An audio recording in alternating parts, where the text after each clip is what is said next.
The wind in Patagonia doesn't whistle. It howls. It tears through the grasslands like an invisible beast, clawing at anything that dares to stand tall. Out here in the shadow of the Andes, where Argentina and Chile blur into a land of rock and ice, the world feels ancient, as if time had forgotten to keep moving. Frank Calder had chosen this place precisely for that reason. A weather-beaten cabin sat at the edge of a narrow glacial valley, backed by jagged peaks and facing an endless stretch of wind-bent trees. Frank, now 55, had lived there alone for 8 years. No roads led directly to his home.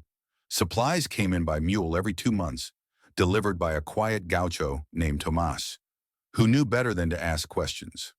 Frank wasn't hiding from the law, just from life. Once a respected geologist working for an international mining corporation, he'd spent decades mapping the very lands he now used as sanctuary. He had known how to read the earth, its fault lines, its bones, its silent warnings. But what he hadn't foreseen was the landslide in Bolivia that would claim the lives of 3 villagers and his younger brother, Nathan, a fellow geologist on the same team. The company called it a tragic accident. Frank called it his fault. He walked away from his career, from the cities, from people. The guilt had hollowed him out, leaving behind a man who no longer trusted his own instincts or deserved forgiveness. Now his days were simple: chop wood, boil water, mend things. Sometimes he hiked out to the ridges and stared at the ice fields, letting the cold numb something deeper than skin. At night, the wind made the cabin creak like an old ship lost at sea, and he'd fall asleep to the sound of something ancient breathing just beyond the mountains. That winter had arrived early, brutal and sharp. The snow came in great sweeping storms, blanketing the trails and burying his woodpile. Animals moved differently, lower in the valleys, closer to the settlements. Frank had spotted condors circling low, their wings cutting across the sky like dark knives. Then came the bear. It was unlike anything he'd ever seen in Patagonia. A massive brown bear with a scarred muzzle and eyes the color of old whiskey. South America wasn't known for grizzlies. This one had no business being there. But it was real. Frank first saw it at the edge of the valley, lumbering through the snow, its fur streaked with mud and old blood. It was limping. Frank stood on his porch, his breath misting in the frozen air, a rifle in one hand and a strange stillness in his chest. The bear looked at him, not like prey, not like threat, just looked. Then it turned and disappeared into the woods. He should have reported it, should have warned Tomas, the other herders, anyone nearby. But something in that moment, in that gaze, held him silent. It wasn't just the shock of seeing a bear in Patagonia. It was the feeling that he had been seen in return, that the great beast had looked through him, not just at him. He told himself it was nonsense. Bears didn't understand men, especially broken ones. But when he found the trail of blood a day later, he followed it. What he found in the ice cave would change everything. The trail led west, toward the old glacier field that Frank hadn't visited in years. Snow had already sealed most paths, forcing him to hike along narrow ridgelines and frozen riverbeds, each step crunching beneath his worn boots. The blood was faint, but fresh enough to track. A dark smear here, a patch of disturbed snow there. He didn't entirely know why he was following it. It was madness, really. A wounded bear, possibly dangerous. He was armed, yes, his old Winchester slung over his shoulder, but he hadn't fired it in years. Yet something in that bear's eyes had stirred him, something he hadn't felt since before Bolivia. Instinct without fear. By dusk, the wind had died down, and Frank reached a narrow ravine cut into the mountainside. He almost missed the entrance, a half-collapsed ice cave, concealed by rock and shadow. The trail led inside. He crouched and stepped in. The cave was deeper than expected and warmer, a pocket of trapped air insulated by snow and time. His breath fogged the beam of his flashlight as he moved carefully forward. Then he saw it. The bear lay curled in the far corner, half covered in snow and dirt, its breathing shallow. One of its hind legs was bent at an unnatural angle, likely broken. Blood matted the fur along its side, but it wasn't fresh anymore. The wound had clotted, But infection was creeping in. Frank could smell it. The bear opened one eye. Not a growl, not a snarl, just exhaustion. Frank should have backed out right then, left it to nature. But his body didn't move. Instead, he crouched, set the rifle aside, and unzipped his pack. "I don't know what you are," he muttered, pulling out gauze and iodine, "or how the hell you got here. But you don't deserve to die like this." The next hour passed in tense silence. Frank didn't touch the bear at first, only placed the supplies nearby, speaking softly, narrating his every move. When he finally approached, the bear didn't flinch. It watched him, golden eyes steady, even as Frank poured disinfectant into the wound and dressed it as best he could. "Scarred up like you've seen war," Frank whispered, patting down the bandage. "Guess I'm not the only ghost out here." That night he stayed just outside the cave, wrapped in a thermal blanket under the lip of the rock. He kept a small fire going and left some of his salted meat near the entrance. Far enough to be safe, close enough to be seen as a gesture. By morning, the food was gone. For the next 6 days, Frank returned to the cave. He brought water from a nearby stream, cleaned the wound, changed the bandages. He talked, not expecting the bear to understand, but needing to speak anyway. He told stories from his youth, about Nathan, about Bolivia, about the things he'd never said aloud. The bear listened, or at least it didn't leave. Then on the 7th day, it stood. Not fully, not firmly, but it rose on 3 legs, testing weight, sniffing the air. Frank felt something shift inside him, watching that struggle. He had seen men lose the will to stand. He had been one of them. But this animal, alone, broken, far from any place it should be, still tried. That evening, as the sun dipped low behind the peaks, Frank sat by the fire and watched the bear limp toward him. It stopped a few meters away. Then slowly, it lowered itself to the ground beside him. Neither moved for a long time, just the crackling of fire and the sound of wind curling through the rocks. Then Frank, almost without thinking, reached out and touched the bear's shoulder, just lightly, a single breath between worlds. From that moment, the valley changed. The days became a rhythm, gathering firewood, boiling water, tending the bear's wounds, watching the sky. Frank built a crude shelter outside the cave, using old tarps and branches. The bear, which he started calling sombra, shadow, began following him in small circles, testing its leg. They were 2 exiles sharing silence, but the silence would not last.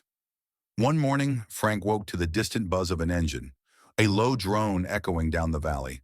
He grabbed his binoculars and climbed the ridge. In the distance, he saw them. Trucks, tents, equipment, a new mining expedition. They were setting up base across the ridge, not far from the glacier. He cursed under his breath. Frank had heard rumors that companies were returning. The climate was changing. Melting ice exposed new veins of ore and rare earth elements. But to see them here, in this sacred corner of the world, was like watching a wound reopen. He knew what would happen. Roads would follow. Noise, blasting, poison in the water. Animals driven away or worse. He thought of Sombra, wounded, wild, and now dependent on a valley soon to be destroyed. He went down that evening and checked the traps, not for food, for danger. And there it was, near the river, a steel snare tucked under snow. New, fresh. Company hunters had already begun laying traps. Frank stared at the twisted metal and felt the rage building again. Not the blind fury that had driven him away from his old life, but something focused, cold, deliberate. "They'll kill you," he whispered to the trees. "They'll kill everything here." He walked back to the cave, the cold biting his cheeks. Sombra was waiting, standing now, stronger. Frank looked at the bear and made a decision. "I don't know if I can stop them, but I can try." The bear didn't react, just blinked slowly. Frank went inside and pulled out an old map, long folded and yellowed at the edges. "It's time," he said, voice steady, "to make some noise." Frank hadn't touched his old satellite phone in over a year. It sat buried under a pile of tools in the back corner of the cabin, battery long dead, Screen cracked. He dug it out, cleaned it off with a rag, and plugged it into the small solar panel he used only in emergencies. This counted. As the phone slowly powered up, Frank paced the room. Every step echoed against the wood, mixing with the howling wind outside. His breath was tight in his chest, the same feeling he used to get before descending into unstable mining tunnels. Part fear, part purpose. The screen flickered to life. He scrolled through the numbers. Most didn't work anymore. Old colleagues. Dead lines. But one name still had service. Elena Barreto, an environmental journalist he had once worked with years ago. A stubborn, sharp-witted woman who had once accused his company of mining the bones of the earth like vultures at a feast. He hadn't spoken to her since Bolivia. He hesitated, then pressed call. To his surprise, she answered on the second ring. "Frank called her," she said, voice cool, unreadable. "Didn't think I'd ever hear from you again." "I didn't think I'd be calling," he said, glancing at the bear outside the cabin. "But something's happening out here in the ice fields. Mining operation. Private. Looks like black market equipment. No permits, no oversight, and they're setting snares." There was a pause, then, "You have proof?" "I will," he said. "And why now, Frank?" she asked. "Why care now?" He swallowed hard. "Because I found something worth protecting." Another pause. Longer. Heavier. "I'll be on the next flight to Punta Arenas," she said. "You'll have to guide me in." Frank almost smiled. "You bring your camera?" "Always." He ended the call and sat in silence. That night, the temperature dropped below freezing, and frost crept up the window panes. Sombra lay curled outside the cabin, his breath rising in clouds. Frank covered him with an old wool blanket, carefully draping it over the bear's side. "You and me, huh?" he said softly. "Looks like we're not ghosts after all." The next 3 days were a blur of preparation. Frank moved like a man with purpose again. He set up trail cameras along the ridge, collected samples from the stream already tainted with chemical residue, and marked the coordinates of the illegal camp on his old geological maps. He didn't sleep much. His dreams were filled with collapsing tunnels and the cries of people he hadn't seen in years. But in the daylight, his steps were sure, his hands steady. Sombra followed him now. Slowly, yes, the legs still healing, but faithfully. The bond between them had deepened into something wordless. When Frank paused, the bear paused. When he moved, the bear followed. They didn't need commands. They just understood. On the fourth morning, Elena arrived. Frank met her a few kilometers from the valley, where the mule trail widened into a rocky shelf. She hadn't changed much. The same wild curls tucked under a wool cap, the same piercing eyes that looked like they saw more than they let on. "You look like hell," she said, dismounting her horse. "Good to see you too," he replied. She brought 2 drones, a thermal camera, and a recording rig. They set up base at the cabin and began documenting everything. The poison stream, the animal traps, the tire tracks leading up the ridge. Frank showed her the maps. Elena took notes, asked questions. But when she saw Sombra limping through the clearing, she stopped cold. "That's a grizzly," she said slowly. "In Patagonia." "I know. That's not supposed to be possible." "Neither is surviving what he has," Frank replied. "But here we are." Elena stared at the bear for a long time. Then she turned back to him. "You didn't just call me because of the mining." "No," Frank admitted. "I called you because for the first time in a long while, I gave a damn." That night, as wind screamed down the valley and the fire inside crackled, Elena reviewed the drone footage. The illegal operation was clear. Machinery, smoke, and disturbed land carved into the glacier's edge like an open wound. Trucks moving in and out under cover of cloud. "This is enough to go public," she said, leaning forward. "We leak this now. They'll scatter." "No," Frank said. "Not yet. We need one more thing." "What?" "Proof they're using toxins, real, testable samples." "That's risky." "I know." He stood and walked to the door. "And I'm going tonight." The glacier loomed like a frozen giant under the full moon. Frank moved quickly, keeping to the ridges, staying low. Elena had lent him a small GoPro, which he clipped to his coat. In his pack, 3 sample jars, a flare gun, and his old revolver, not for defense but for warning. As he approached the camp, the familiar anxiety crept in.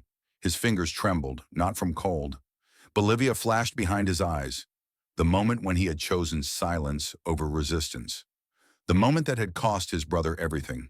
Not this time. He slipped past the outer vehicles and crouched near a drainage trench. A pipe leaked foul-smelling liquid into a pit lined with ice. Carefully, he dipped the first jar, then the second.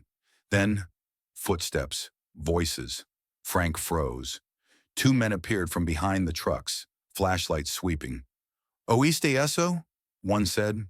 Frank lay flat against the snow, barely breathing. The men passed within 20 feet of him. One of them paused, squinting into the dark. Then the other shouted something, drawing his attention away. Frank used the moment to backtrack into the trees. He didn't stop moving until he reached the edge of the clearing, and there, waiting like a sentinel, was Sombra. The bear stood tall, eyes reflecting moonlight. "Come on, old friend," Frank whispered. "We're not done yet." Sombra blinked slowly, then turned and began walking beside him.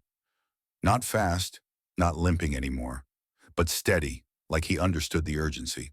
They moved in silence, side by side through moonlit snow, until the cabin's silhouette reappeared against the distant ridge. Elena was waiting at the door, pacing. When she saw Frank emerge from the woods, and the bear beside him, she nearly dropped the camera in her hands. "Jesus, Frank," she breathed. "You were gone for hours. I got what we need," he said, pulling the sealed jars from his pack. "They're dumping chemical solvents. You'll smell it before you open it." She took the samples with gloved hands and stared at him. "We're going public. Tonight." Frank shook his head. "Numbered not yet." "What do you mean, not yet? You could have been caught. They'll be gone by morning." "They won't," he said, a cold edge to his voice. "Not if I give them a reason to stay." Elena looked at him like he'd lost his mind. "Frank, they think no one's watching, that no one cares what they poison, who they scare off. We need to shake them, make it known that someone is here, that someone's willing to fight." "And how do you propose we do that? March up there with a press badge and a bear?" Frank glanced at Sombra. "Maybe." By morning, the plan was in motion. Elena stayed behind to prepare the leak. High-res video, drone footage, and her signature, a scathing exposé crafted with surgical precision. Frank, meanwhile, climbed to the radio tower the mining company had set up 2 ridges away. It was unmanned most days, used only for field communications and weather updates. He knew the design. He'd approved dozens of similar ones in his old career. Getting inside wasn't hard. The generator hummed quietly beneath the structure. Frank removed a small GPS tracker from his pack, twisted off the casing, and rewired it to a stolen receiver unit from one of the miners' vehicles. Now, whenever the radio tower broadcasted, it would send a signal ping to every open emergency frequency in the region. A ghost echo bouncing between relay towers. No message, just noise, but enough noise to raise questions. And then, to be sure someone was listening, he left a message. Into the microphone, he said clearly, "Unauthorized environmental activity at coordinates 51.024 south, 72.483 west. Chemical runoff detected. Wildlife displaced. Hostile personnel documented." Then he clicked send. Twice. He left the radio tower and didn't look back. That night they came. Frank saw the headlights first. 2 vehicles crawling along the ridge. Then voices. Flashlights. They found his trail, just as he planned, and followed it down into the valley. Sombra had gone ahead, silent as a shadow, vanishing into the trees like mist. Frank stood by the old fire pit near the cabin, rifle slung over one shoulder, flare gun in his hand. Elena stayed hidden, camera ready, drone hovering far overhead. 3 men approached, 2 armed, 1 shouting. "This is private land," the leader growled. "You're trespassing." Frank said nothing. "Did you hear me, viejo? Turn around and go back down the mountain before someone gets hurt." Frank raised the flare gun and fired into the sky. A red blossom lit the trees. The men flinched, and then the trees themselves answered. From the darkness came a low, guttural growl, primal, deep enough to shake the ribs. The armed men turned as Sombra stepped from the trees, his massive form backlit by firelight and flare. His eyes locked on them, not attacking, but not backing down either. The leader's voice faltered. "Is that a—" One of the others raised his rifle. Frank stepped forward. "Don't." The man froze. "That bear won't attack unless you give him a reason. He's wounded, yes, but smart. Smarter than any of you if you think you can poison this land and walk away untouched." "Old man," the leader said, but his voice was shaking now. "You have no idea who you're messing with." "Oh, I do," Frank said. "And I'm not alone anymore." A distant rumble filled the valley. Not thunder, helicopter blades. Elena's timing was perfect. From above, a spotlight cut through the dark. The environmental agency's emblem glimmered on the chopper's side. Someone had heard the message. Someone had acted. The men panicked. They ran. Sombra let out a deep huff and settled beside Frank, as if to say, "It's over." But Frank knew better. This was only the beginning. The helicopter stayed only a few minutes, long enough to make a statement, to be seen, to be heard. The agents didn't land. The terrain was too rough. But the moment the spotlight swept over the illegal camp and Frank's cabin, it was clear that whoever had been watching was now being watched in return. By morning, the mining operation was gone. Trucks, tents, pipes, all vanished like ghosts in the snow. But they left behind their mess: oil drums buried in shallow pits, poisoned runoff seeping into the stream, and deep ruts carved into fragile earth. Frank and Elena documented everything. The footage went live that evening. Elena's article, titled "The Glacier's Guardian," exploded online within hours. Environmental groups picked it up. Satellite imagery confirmed the coordinates. Pressure mounted. Authorities opened an investigation. A cease and desist order was issued. Even distant cities spoke the name of the forgotten valley tucked between Argentina and Chile. But for Frank, none of that compared to the moment he saw Sombra for the last time. It was a clear morning, sky like glass. Wind calm for once. Frank was out near the ice shelf, checking the stream for fresh flow. He turned at a soft crunch in the snow and saw the bear standing at the edge of the ridge. Whole again, tall, still, silent. Their eyes met just as they had the first time. No fear, no pain, just understanding. Sombra let out a low exhale. Not a growl, not a warning, almost a sigh. Then he turned and began walking up the slope toward the mountains. Not toward the woods, toward the ice. Frank didn't follow. He watched as the bear's form grew smaller against the pale light until it disappeared behind a curve of whitened rock. He waited there for an hour, hoping for one last glimpse, but the glacier had reclaimed its son. Weeks passed. Officials came and went. Biologists, rangers, reporters. They asked questions, took samples, offered awards. Frank politely declined. He stayed. Elena returned to Santiago. Before she left, she stood on the cabin porch and looked out at the valley. "You could come with me," she said. "People want to hear you speak. They need to." Frank smiled. "I said what I needed to say. The rest is wind." She left him a satellite phone and a solar charger, just in case. Spring crept in slowly. The stream ran clearer. The fish returned. And one day Frank woke to the sound of unfamiliar voices outside his cabin. He stepped onto the porch and saw two young men and a woman, all carrying notepads and gear. "Senor Calder," one of them asked in accented English, "we're with the Conservation Patagonica initiative. We heard what happened here. We're hoping to build a research station nearby. Something permanent." Frank squinted into the sun. "You're not here to drill?" They laughed. "Number. We're here to listen." He nodded. "Then you're welcome." They stayed 3 nights. Frank showed them the ridge, the stream, the old snare line where Sombra once stood guard. He told them the bear's name, though not the full story. That part was his. Years passed. The valley became known as La Cabrera del Oso, the bear's hollow. Researchers studied its recovery, and schoolchildren visited in summer, their boots stomping where once only wind had walked. Frank became a kind of myth, the hermit who once stood against machines, who saved a glacier and disappeared into snow. Some said he died. Others said he still wandered the ridges with a rifle on his back and a bear at his side. The truth was simpler. Frank grew older. His beard turned white. His knees ached in the cold. But every morning he lit the stove, brewed coffee, and opened the cabin door to face the wind. And some nights, when the sky was clear and the moon was high, he'd walk to the ridge alone and listen. Sometimes, if the wind was just right, he swore he could still hear it. A low breath in the distance. A presence, massive and silent. The echo of something wild. Something that never needed words. Something that had once looked him in the eye and said, without speaking, "You're not alone anymore." And in that moment, neither of them had been. If you like the story, don't forget to like the video, subscribe to the channel, and share it with someone who needs a reminder that even the quietest hearts can still roar.